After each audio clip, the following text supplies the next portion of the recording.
Hi, welcome back to Whispering Roots TV. Today we're going to be drying some fresh herbs. So last night, the last couple nights we've just had a really big frost, so we had to harvest all of our herbs really quick and we have a lot more than we can use right away.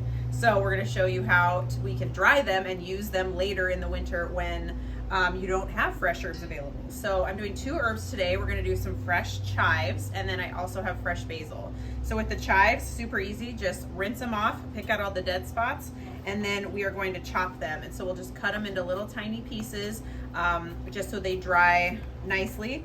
You can either use a knife and chop them, or if you have little kids, you can use scissors.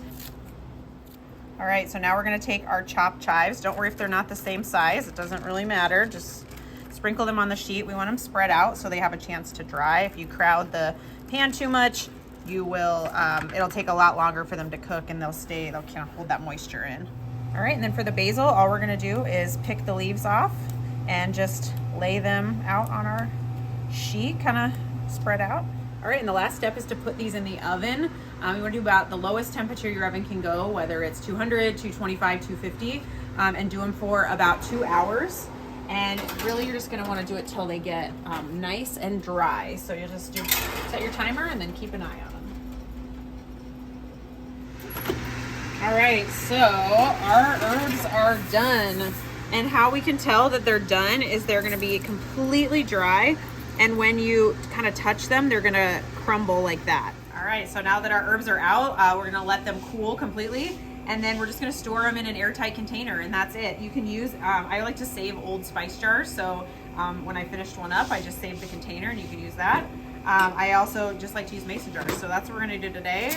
I did put these on parchment paper, you may have noticed. And partially why I did that was because now it makes it really easy to just funnel your dried herbs right into the jar. With the basil, we do want to just crumble it first until it's in like the size you get in a spice jar at the store.